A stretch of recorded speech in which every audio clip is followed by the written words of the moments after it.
ये जो पूरा जिस जल्दबाजी में निर्वाचन आयोग ने कदम उठाया है, इससे बड़ा संदेह पैदा होता है।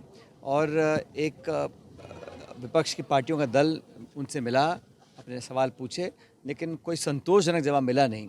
अब इतना जब कम समय रह गया है, ऐसी क्या आवश्यकता पड़ी थी कि इतना लंबा चौड़ा कार्यक्रम हाथ में लेने का। और इस ज़माने में और 2003 के बाद शायद हर व्यक्ति को अपने माँ बाप के प्रमाण का पत्र लाना, ये अनिवार्यता जो दिखाई गई है, इससे बहुत सारे लोगों का जो वर्तमान में लिस्ट में है नाम, कट सकता है।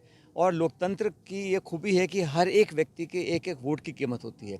एक भी व्यक्ति अगर वोट से वंचित रहता है तो वो उस भावना के खिलाफ है जो संविधान में लोकतंत्र के माध्यम से हमको दी गई है। इसलिए निर्वाचन आयोग ने जो किया है, इसकी क्या ज़रूरत पड़ी और क्यों करना पड़ा। और बात ये नहीं है कि ये कानून के दायरे में है कि नहीं, बात यह है कि इतने कम समय में संभव है कि 2 महीने में आप 8 करोड़ लोगों की पहचान पत्र लाकर उनका दोबारा नाम डाल सकते हैं। तो कांग्रेस सहित तमाम दलों ने इस पर अपनी बात को रखा है। और मुझे लगता है कि अगर इसमें लोगों को ये आशंका होती है कि उनका नाम कट जाएगा, तो मुझे लगता है इसमें निर्वाचन आयोग को जल्दबाजी नहीं करनी चाहिए।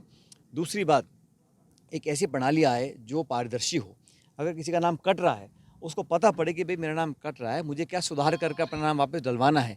इस पूरी प्रक्रिया को जटिल ना बनाते हुए पारदर्शी तरीके से निर्वाचन आयोग को काम करना है। निर्वाचन आयोग का काम क्या है कि सब लोग अपने मन से, खुले मन से, निष्पक्ष होकर अपना मतदान कर सकें।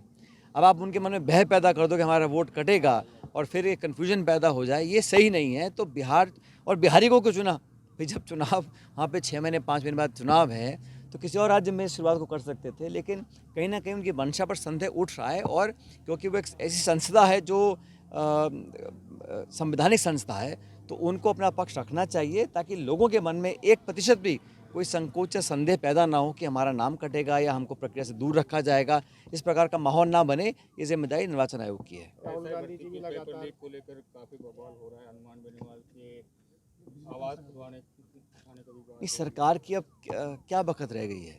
मंत्री क्या बोल रहे हैं, दर्जनों साहब विधायक क्या बोल रहे हैं, क्या आश्वासन अध्यक्ष जी ने क्या दिया था, फिर कोर्ट में क्या उन्होंने सरकार ने पक्ष रखा, उसका परिणाम आपने देख लिया।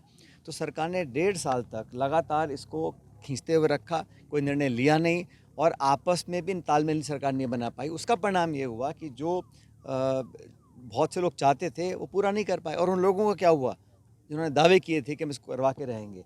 तो सरकार को निर्णय लेना बहुत पहले चाहिए था और तथ्यों के आधार पर कार्रवाई करनी चाहिए थी। अगर कोई किसी व्यक्ति को लगता था कि उनके साथ बेइंसाफ़ी हुई है और प्रमाण अगर होते और प्रमाण अगर हैं, सरकार कार्रवाई करती। अब तो कोर्ट का निर्णय आ गया है।